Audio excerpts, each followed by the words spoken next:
Баршаңызға сәлем, құрметті менің тыңдармандарым. Әңгімелер сөйлесін атты каналға жазылып, лайк басып, қоңырауша белгісін басуды ұмытпайық. Қара шаңырақта тұрған жас отбасының қиындығы көпшілік арасында жиі айтылады. Тұрмыстық мәселелерден бөлек қарым-қатынас айналасында болатын проблемалар да жетерлік. Сондай мәселенің бірін алматылық келіншек Аймара тілшіге айтып беріп, ата-енелерге құлақ қағыс жасағысы келетінін де жеткізген еді. Үйіміз тым тар да емес, даңғарадай 2-3 қабатты да емес, көп қатарлы. Әрбіріміздің өз бөлмеміз бар. Бірақ бірге тұрған соң кішкене жан-жаққа қарап етек-жеңді жинап та жүру керек шығар деймін ғой. Үлкен балам айтып келгенде үндемей тұра алмадым.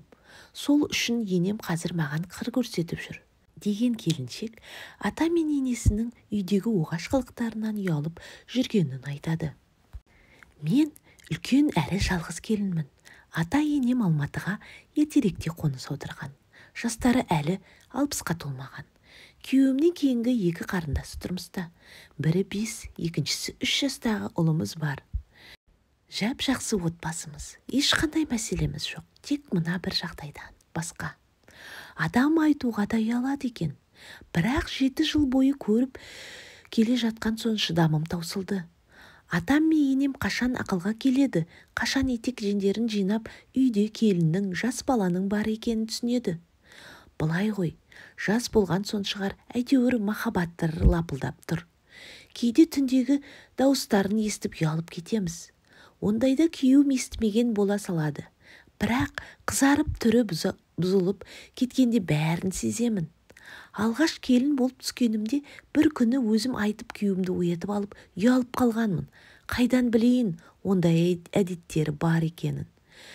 Түн ортасында сыртқа шыққанмын. Ата-енемнің бөлмесінен ыңырсыған бір түрлі дыбыс шықты. Ауырып жатыр екен деп шошып кеттім де есігін қақтым. Енемнің даусы еді.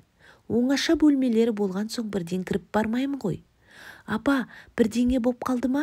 Десем үндемейді. Жүгіріп келіп күйеуімді ояттым. Ол маған қарап тұрды да, ол ауырып жатқан жоқ деп басын жастыққа көміп жатып қалды. Сөйтсем басқа екен ғой. Бетімнен отым шыққаны ай. Одан кейін қанша рет естідік ондай дауыстарды. Таңертең шай құйғанда мен ұялып, беттеріне қарай алмай отыратын едім. Қазір оған да етім үйренді.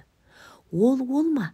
Екеуі кейде бір-біріне қырындап тиісіп, түртіп кете салатынын көргенде жерге кіре жаздаймын ұялғанымнан. Осы үйде екеуі ғана оңаша жүрген, бал айын өткізіп жатқан жастар сияқты ұстайды өздерін.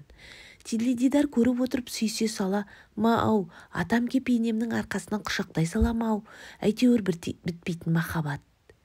Менің ойымша, бәлкім қате шығар. Ата-ене деген келін түсірген соң баласы ержеткеннен кейін сәл аяқ тартып ақылға келмеуші ме еді? Әлде мен тым ескілік көзқарастағы адамым ба? Жақында үлкен ұлым да көргенін айтып келгенде тіпті жиіркеніп кеттім бе, сондай бірдеңе сезімді бастан кештім. Балам атасы мен апасын жақсы көреді. Солардың қасына жатамын деп жылайды. Оларды аса қаламайтынын білемін, бірақ сонда да немересі қиғылық салып орталарына жатып алады. Кейде ұйықтап қалған соң әкеп тастайтын. Үйімізде балалар бөлмесі жоқ болған соң қасымызға алып жатамыз, амал жоқ. Сол ұлым таңертең бала бақшаға апарып жатқанымда, мама, түнде атам әжемнің үстіне жатып алды. Олар осылай ойнайды күнде, дегенде бетімнің оты ду етті. Ондай жағдайға жыныстық қатынас туралы түсіндіре алмаймын екенмін. Әлі не жауап берерімді білмедім. Содан кейін балам жыласа да өзіміздің қасымызға алып жататын болдым. Әрі күйеуіме де үлкен қонақ бөлменің бір жағын бөліп, кішігірім болса да балалар бөлмесін жасауға көндірдім. Атам мен енемнің үйде ашық-шашық киіммен жүре беретінін айтпай-ақ қояйын. Бірақ түндегі әрекеттерінің дыбысын шығармай, келін баланың алдында өздерін әдепті ұстап жүрсе ғой деп қана тілеймін қазір. Әйтпесе қай уақытта ыңғайсыз жағдайға тап болар екенмін деп қуыстанып жүруден шаршадым. Мың жерден махаббаттары ашылып тұрса да, бұлар тым артық қой, дейді Аймара ашуланып.